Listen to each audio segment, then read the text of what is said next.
out against mental illness. When Nathan Lerner, a photographer and designer, and his wife Kyoko, a pianist, bought 851 West Webster Avenue, Chicago in 1956, they inherited several tenants. One of these, Henry, was a reclusive janitor and dishwasher in his 50s who seemed barely able to care for himself. Despite being urged by fellow landlords to evict the apparent weirdo, they took pity on the taciturn old geezer. They not only let him stay, but they even reduced his rent. They became his de facto custodians for the rest of his life and acted as carers when he retired due to ill health. Kyoko helped him with household tasks while Nathan helped out with admin, finances and other worldly affairs. One recurring task performed by Kyoko was changing Henry's light bulbs, something she had to do far more often than would have been expected because, apparently, it was later discovered Henry didn't sleep much. This relationship continued for 20 years until, in 1973, aided by the Lerners, Henry moved to a nursing home, which was necessary because he could no longer climb the stairs to his apartment. When Nathan asked Henry what he would like to do with his belongings, Henry told him to chuck it all away. He didn't want to keep any of it, and he didn't think it would be of any use or interest to anyone else. Nathan duly obliged. However, this was not quite the straightforward task that it might have seemed. You see, Henry was what you might politely call a hoarder. Among the multitudes of detritus Nathan discovered in Henry's apartment were piles of newspapers, 40 years' worth, magazines, broken furniture, glasses of the reading kind, lots of them, string balls, shoes in various sizes. Henry, being very poor and pathologically resourceful, could often be seen rummaging through neighbours' bins on collecting sprees. So voluminous was Henry's collection, Nathan resorted to renting trucks, which he parked below the window of the apartment to catch all the crap he and his friend who he roped in to help him throw out the window. A couple of days of this toil passed before they discovered the two chests. What they found in those two chests literally changed the learners' lives. For what they found was the life works of outsider art genius Henry Darger. This included the 15,000-page novel entitled In the Realms of the Unreal, typed, as well as its handwritten sequel, Darger's autobiography, The History of My Life, and 10 years of daily weather reports, those predicted by newspapers and what actually occurred. But that was just the beginning. Darger's epic, fully titled The Story of the Vivian Girls in what is known as the Realms of the Unreal of the Glog Anglic War Storm caused by the Child Slave Rebellion, chronicled an epic fantasy war where 7 young sisters led a rebellion against child slavery, set in a world of his own creation, with its own geography, mythology, and the cast of hundreds. And it wasn't only words. Once they discovered the initial payload and recognized what they had on their hands, they immediately stopped chucking stuff out the window, and the job turned from evacuation to excavation. It didn't take them long to discover the bed. You see, Realms of the Unreal wasn't just a written epic. Darger created hundreds of illustrations for the epic, most of which were on huge rolls of paper that had somehow been hand-bound. These were intricate and wildly creative, bizarre, beautiful, harrowing, and all handmade. Darger had no formal artistic training, so he made it up as he went along. Taking clippings from newspapers, magazines, comics, colouring books, he traced images, sometimes over and over again. It was a multimedia tour de force. Picture massive watercolour battle scenes stretching 10 feet across, populated by ethereal young girls caught in apocalyptic warfare. Darger traced figures from children's books and magazines and painted over them in saturated psychedelic colours that shouldn't work but somehow do. 7 sisters leading child slave rebellions through pastoral landscapes turned into battlefields. Technically wrong by academic standards, wonky perspective, copied elements, childlike drawing, yet the work pulses with more raw emotional power than most gallery darlings ever achieve. Pure compulsive vision made real, completely free from any notion of proper technique. Nathan visited Darger in the retirement home and put it to him that he was an artist. Darger's response was, "Yes, but it's too late now." Darger was dead within weeks. Nathan Lerner, being a creative himself, recognized what he had in his hands. He and Kyoko set about trying to get the art fraternity to pay attention. Given the quality of Darger's work, this proved harder than you might expect. Darger just didn't fit into any of the contemporary art scenes, and since he didn't come via the established routes, essentially via art school, he fit nowhere and therefore was nobody. He didn't matter, and therefore his art didn't matter. It was the output of a crank, a weirdo, a loser, an outsider. But the learners were persistent. They recognized the genius in Darga's work and weren't about to let it go unnoticed. But it took time, a long time. By the time Nathan Lerner died in 1997, Darga's legacy would still only amount to a few exhibitions and an underground following. Kyoko continued to fight for the recognition Darga deserved, and in 2001 she donated the entire contents of Darga's room, largely untouched and used as an odd tourist destination for outsider art enthusiasts, to Intuit Museum of Outsider Art in Chicago. This seems to have been somewhat of a catalyst, as was the wider acceptance of outsider art, and the early 2000s saw collectors finally investing in Darga's work, and the first book was published documenting his genius. These days, Darga is widely recognized as an artistic genius, and often the gateway drug to outsider art. His artworks can fetch hundreds of thousands of dollars and have influenced more establishment artists such as Grace and Perry. There is at least one rock band, the Vivian Girls, for Darga's work. It's a story that's both tragic and heartwarming, triumphant and frustrating. Darga didn't live to see his work recognized, but by all accounts, likely wouldn't have enjoyed the limelight. Way back in episode 4 of this podcast, I talked about poet Emily Dickinson, another American genius, whose work largely went unrecognized during her lifetime. In her case, this was unambiguously intentional, which is fine. If art is to work as a therapeutic medium, and you are a very private person, then you should not feel compelled to share your work with others. Go listen to that episode for my wider thoughts on sharing and exhibiting your work. As with Dickinson, the world is a better place for knowing Darga's work. And I don't judge either of them for keeping it to themselves. But in Darga's case, I most definitely do take aim at the art world for ignoring his work for so long after it came to light. Outsider art is, and rightfully so, a contentious term. It has its supporters who say that, essentially, stuff needs labels so that we know what we're looking at. And indeed, outsider art is helpful for outsider artists, as otherwise they'd probably not get noticed at all. Ah, how very sweet of them to think of us. Outsider art is not a contentious term for me at all. It's patronizing and dismissive, a blunt instrument of exclusion, prejudice, and undisguised gatekeepery. Here's the Wikipedia definition, graciously read by my AI assistant, Ada. Outsider art is art made by self-taught individuals who are untrained and untutored in the traditional arts, with typically little or no contact with the conventions of the art worlds. Also paraphrased from Wikipedia, the term outsider art was coined in 1972 as the title of a book by art critic Roger Cardinal, and is an English equivalent for art brut, a label created in the 1940s by French artist Jean Dubuffet to describe art created outside the boundaries of official culture. Dubuffet focused particularly on art by those on the outside of the established art scene, using as examples psychiatric hospital patients, hermits, and spiritualists.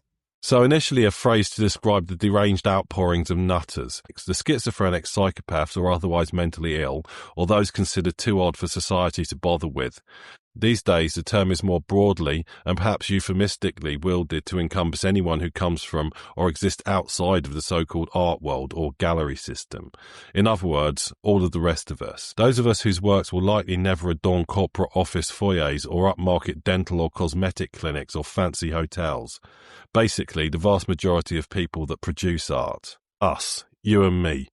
At best, the term is nebulous and vapid. At worst, it's condescending and arguably deeply unjust. It's linguistic gatekeeping for a tiny insular fraternity that uses art as an internal pseudo-currency and a badge of power and wealth.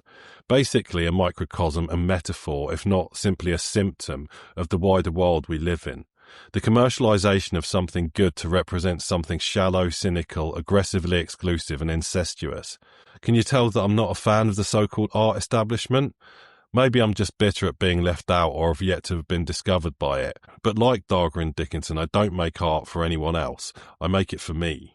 Besides, the term outsider art, or more particularly art brut, was coined almost euphemistically and as a way to discount the work of the mentally ill and to banish it to the realms of psychological study, never to be seen by civilized eyes again. Never mind the fact that the inane doodling of the rich and neurotic have been indulged and dissected by shrinks in the name of psychoanalysis since the days of Freud and Jung. Art is a rich person's game.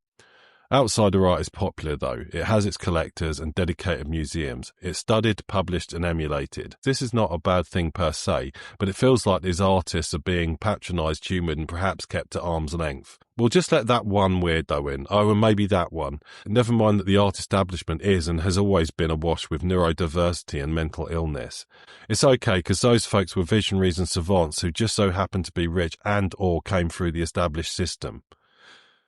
I'm ranting. This wasn't supposed to be an episode about outsider art. I'm supposed to be helping you be more creative. But the very existence of the term highlights an aspect that I think is vitally important to the pursuit of creativity, and a barrier that many of us put in our own way when attempting to chase the muse. That is, the supposed need, and indeed the illusion of the existence of, mastery in the artistic realm. I've always been faintly incredulous at the idea that art can be taught. I don't mean technique or craft. Most people need some help to get started and progress with the materials and methods of the medium that they choose. This goes essentially for any pursuit. Yes, you can learn how to program or plumb or be a molecular biologist on your own, assuming that you have access to the right materials and knowledge, but it's certainly a lot easier when you have someone who knows what they're doing to help you along the way. Most people need some level of tuition, and if, for example, you don't own a piano, then learning with someone who does is certainly beneficial. And of course, there are some areas where you need a qualification, essentially a document or certificate that proves that you did the learning to operate in, medical practitioners being the obvious example. I'll come back to this aspect a little later. But ultimately, learning is something you do. You're always, to an extent, alone with your learning. Just because someone tells you something doesn't mean it sticks. You have to commit stuff to memory. To develop muscle memory, you need to practice. Having a teacher, a good one at least, is a way to shortcut the journey, to direct you to the right knowledge, to help you when you get lost or stuck, to prevent you from going down blind alleys or taking the completely wrong path. So teaching is the practice of imparting more tangible things such as knowledge and guidance, and less tangible stuff like how to think about things, reason, problem solve. Things to know and do, and how to think about those things in the wider context, what to do with what you know, what not to do. Within the realms of specific artistic mediums, the tangible elements of what you can be taught are materials and techniques, subject, composition, theme, presentation, maybe marketing and selling or performing, probably some history and critical theory, and less tangible guidance around style, voice, approach, originality, personal presentation, lifestyle, how to get the eye of the right people, how much money to spend on that, how big is too big, how small is too small, and how to sway to turn a prize panel. You know, all the important stuff if you ever intend to make money out of your art. When art schools yield artists whose magnum opuses are canvases with a single slash across them, a pile of bricks, a light turning on and off again, a glass on a shelf, a bed, what knowledge from the tangible category can we assume has been imparted? It would seem that the intangible category is strong at work here. Let's be clear, I am in no way invalidating or belittling those works. They are all important and groundbreaking in their own right and belie symbolic and cultural meaning that is perhaps not obvious, but exists for those who choose to seek it. Several of them I like very much from artists I greatly respect. I'm also not suggesting that conceptual art is the only kind of art that comes out of art school. A flick through a 21st century art book that I happen to have handy yields a dizzying array of mediums, styles and approaches. Painting, yes, but sculpture of all kinds, installations of all sizes, interactive and experiential art, video art, performance art, digital art, photography, printmaking, textiles, and combinations of any number of these. The ability, imagination, creativity and ambition on display is nothing short of breathtaking. The art world, as cloistered as it is, would seem pretty healthy. But these are not the works I see much of in the commercial galleries and art fairs that I visit. I see these in museums and exclusive big city art galleries. Much of this is made to capture the attention of the establishment, financially endowed collectors and investors and corporate buyers. People who look for reputation, impact, notoriety and visibility. What then is the most important things that students of the prestigious art schools have learned? They learn how to be part of this, how to get attention of creators, investors and buyers, how to influence and be seen. Much like the wealthy parents who pay for their darlings to go to Eton, not because it's a good school, it's barely above average by the established measures in the UK, but because of who they'll meet, the relationships they'll form, and the intangibles they'll learn from those. At art school, you learn not technique or craft, although you may learn some of that, but rather how to be successful in the current cultural climate as an artist, and even how to define that cultural climate. How to get noticed, how to talk about your art when you do, what an agent does, how galleries work, where to find collectors and how to generate scarcity and demand. In other words, a bunch of stuff that has little or nothing to do with either art or creativity. And at the end of it, you'll get a nice certificate to show that you're not an outsider but an insider, a proper artist, and the right to have your education advertised next to your sculpture that is a dirty chipped old coffee mug on a plinth. This is not at all the same as, say, someone getting a qualification in medicine. Knowing that my GP passed his doctor's exams, or whatever they're called, is, in most cases at least, a high degree of comfort. It doesn't guarantee good results, but it does dramatically increase the odds of getting them. Does the same apply to someone who has a so-called qualification from art school? Would I walk on past a piece of art because I knew that the person who made it was self-taught? Would I pay more for an artwork because the artist paid their dues at the Central St. Martin's? The answer to all these questions is a resounding fuck no. I either like it or I don't, but I can't see how it makes any difference to whether I or anyone else should like it or not. Except, of course, if monetary value is in your list of motivators when evaluating artworks. My point here is, at least as far as the art establishment is concerned, your technical prowess is to all intents and purposes irrelevant, or at least part, and perhaps only a small part, of the overall basket of intangibles that constitutes whatever is considered good art at any point in time. And it might surprise you to discover that on this point I agree, with a few caveats and conditions of course. You see, craft and creativity are not at all the same thing. In fact, they are so distinct that, in some circumstances, they are diametrically opposed. Take, for example, a concert violinist. Wishing to take no credit away from their virtuosity, their genius is displayed using someone else's creativity, the composer. Yes, it's possible to add a soupçon of their own creative flair via performance flourishes and clever interpretations, but in most cases they need to stick pretty close to the notes on the stave. A master chairmaker working from someone else's design may be among the few people alive that can do such a thing, but they have little room for creativity. If either deviates too far from the instructions conveyed by the creator, they will be in danger of eclipsing the creator's vision, which in most cases is undesirable. Many designers design things that they have no ability themselves to create.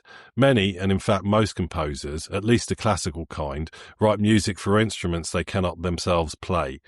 There's always someone else, and perhaps many people, mediating and channeling the creativity of the artist. If you're perched in front of your easel, the only mediator between yourself and your audience being time, it's easy to fall into the trap of thinking that craft and creativity are the same thing, that the idea and the execution are one and the same.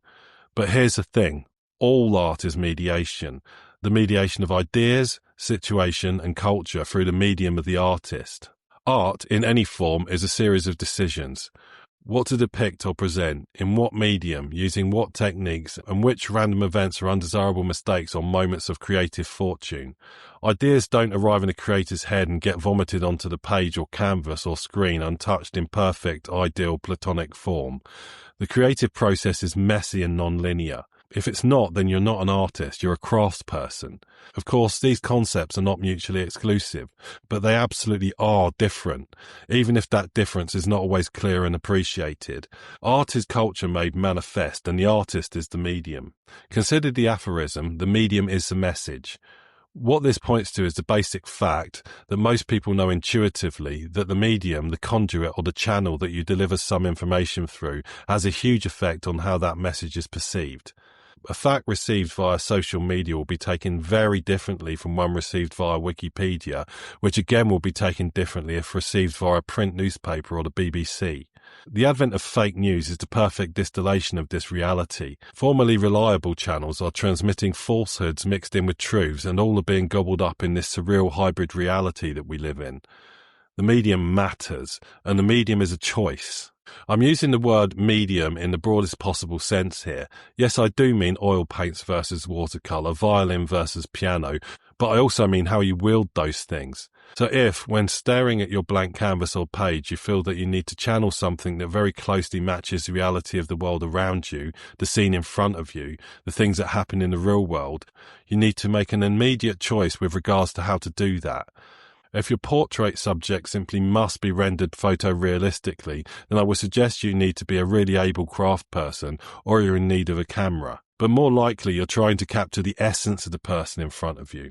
Not just the way they look in the more general empirical sense, but something of their personality, how they come across, perhaps alluding to their place in the world. You want to surface their inner beauty and individuality while showing their best outward angle and aspect.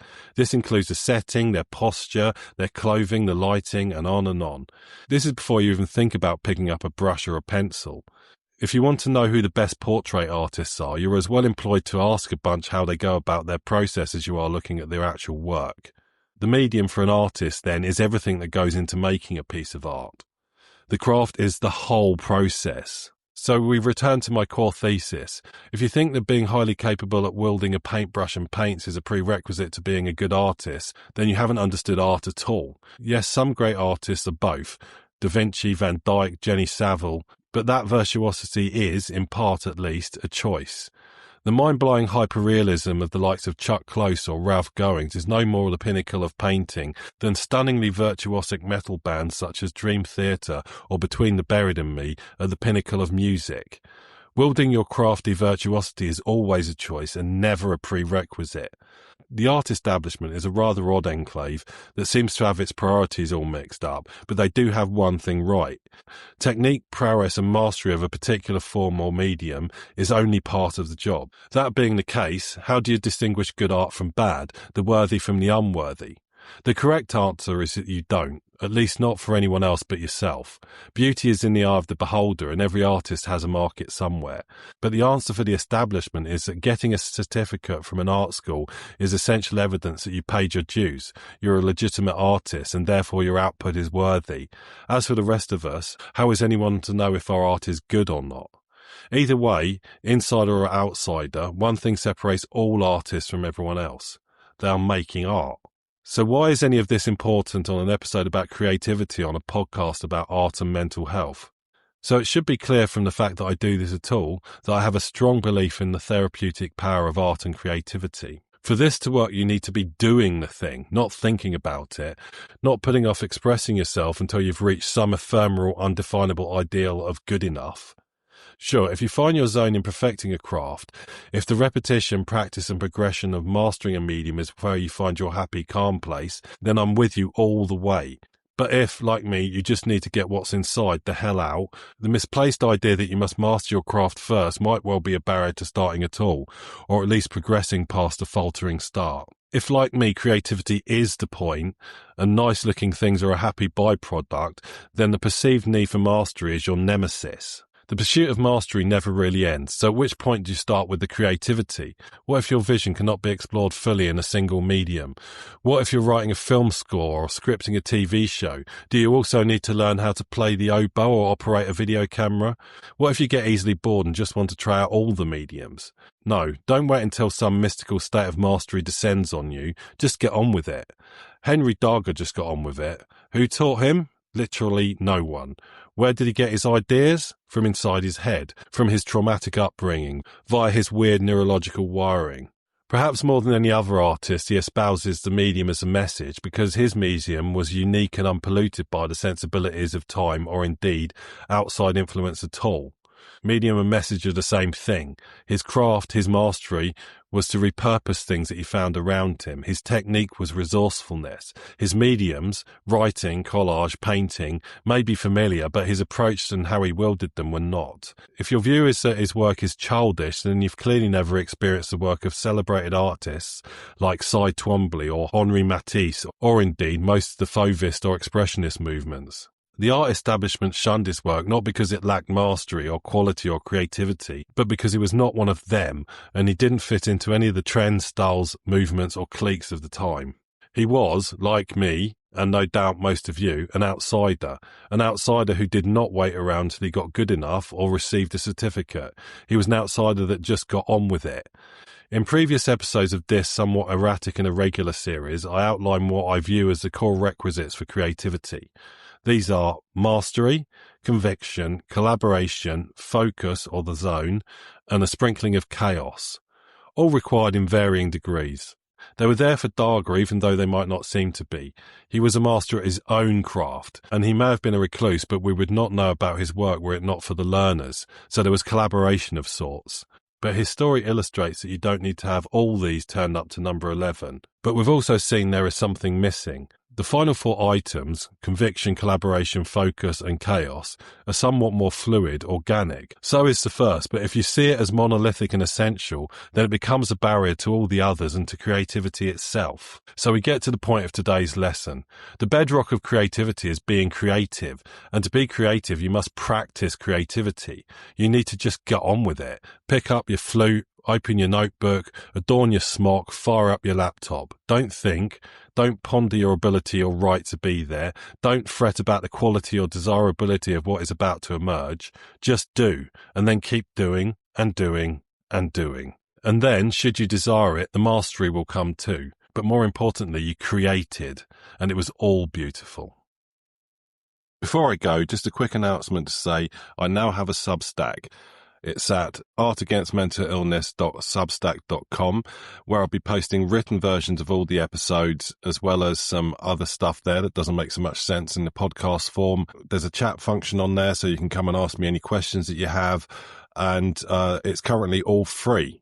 So go over there and subscribe and follow, and maybe at some point I'll do a premium tier, but let's not get ahead of ourselves, hey? But otherwise, go over there, subscribe, follow, tell your friends, tell your family, tell your dog, tell everyone to come and follow me on Substack. It will be marvellous. See ya. Art Against Mental Illness.